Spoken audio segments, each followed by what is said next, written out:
வாழைக்காய் எப்படி பொரிக்குதுன்னு பார்க்கலாமா? தேங்காய் போட்டு எப்படி பொரிக்குதுன்னு பார்க்கலாம். இந்த வாழைக்காய் இது மாதிரி பொரித்து சாப்பிட்டா ரொம்ப நல்லாயிருக்கும். நீங்களும் ஒரு தடவை இதை மாதிரி செஞ்சு பாருங்கள். ரொம்ப ஈஸியாக இருக்கும், சாப்பிட்றதுக்கும் இது ரொம்ப நல்லாயிருக்கும். அதுக்கு தேவையான பொருட்கள்: வெங்காயம் பொடிசாக கட் பண்ணிக்க, பச்சை மிளகா பொடிசாக கட் பண்ணிக்க, கறிவேப்பிலை, தேங்காய், உளுந்து, கடுகு, மிளகுத்தூள், மஞ்சள்தூள். இப்போ 2 வாழைக்காய் எடுத்துக்கோங்க. இதை மாதிரி தோல் சீவிட்டு இதை மாதிரி கட் பண்ணி வச்சுங்க. தண்ணியில் போட்டு, தண்ணியில் போடாமல் இருந்தால் கருத்துரும். இப்போ ஒரு கடாய் வச்சுட்டு எண்ணெய் காஞ்ச உடனே கடுகு போட்டுருங்க, உளுந்து போட்டுருங்க.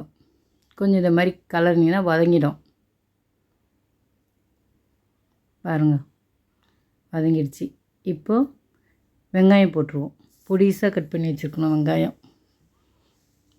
சீக்கிரமாக வதங்கிடும். டக்குன்னு பொடிசாக இருக்கணும். இதுக்கு வெங்காயம் இருக்கிற மாதிரியே தெரியாது.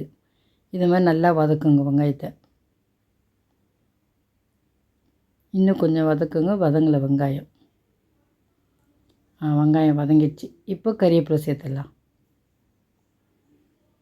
பச்சை மிளகாய் அதையும் சேர்த்துட்டு கொஞ்சம் வதக்கிடலாம்.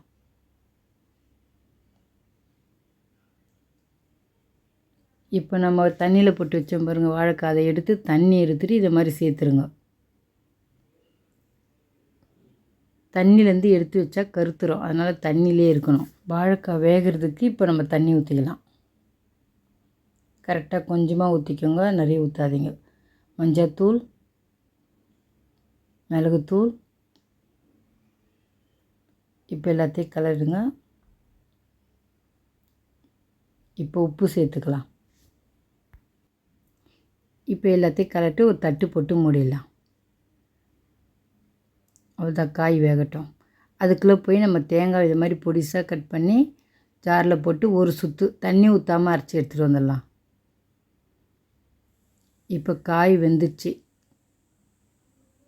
பாருங்கள். தண்ணி இருக்குது, பாதி காய் வெந்துடுச்சு. இன்னும் கொஞ்சம் வேகணும். சூடாக இருக்கும், பார்த்து பாருங்கள். பாதி வேகலை, அதனால் திருப்பி தட்டு போட்டு மூடிடுவோம். இப்போ எடுக்கலாம். காய் வெந்துடுச்சு பாருங்கள். தண்ணியும் சுண்டிச்சு, காயும் வெந்துடுச்சு. லைட்டாக கொஞ்சம் தண்ணி இருக்குது, அதை நல்லா கொஞ்சம் சுண்ட பிறகு நம்ம தேங்காய் வச்சுருக்கோம் பாருங்கள், அதை போடலாம். பாருங்கள், வெந்துடுச்சு பாருங்கள், தெரியுதா? காய் நல்லா வெந்துடுச்சு. இப்போ இதை நல்லா கலரி விடுங்கலாம். அடி பிடிச்சிரும், தண்ணி இல்லை, அதனால் அடி பிடிக்க நல்லா கலரி விடுங்க. இப்போ தண்ணியில் தேங்காய் சேர்த்துடலாம். இதை மாதிரி அரைச்சின்னு வந்து தேங்காய் எடுத்து இதில் சேர்த்து கலரணும்.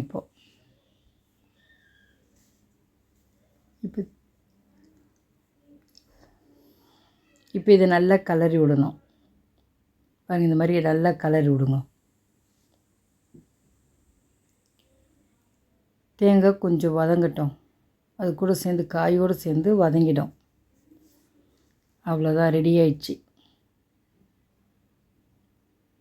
வாழைக்காய் பொரியல் ரெடி ஆயிடுச்சு. இப்போ இதை சுட சுட தட்டில் வச்சு ஒரு ஸ்பூனை போட்டு சாப்பிட்றலாம்.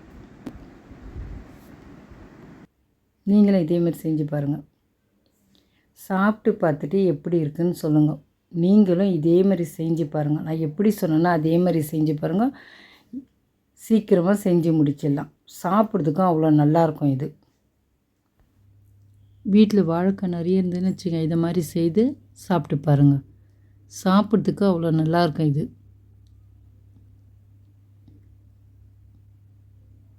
சாப்பிடணும் போல் இருக்குல்ல? உடனே செஞ்சு பாருங்கள். லைக் பண்ணுங்கள், ஷேர் பண்ணுங்கள், மறக்காமல் நம்ம சேனலுக்கு சப்ஸ்கிரைப் பண்ணுங்கள். தேங்க்ஸ் ஃபார் வாட்சிங்.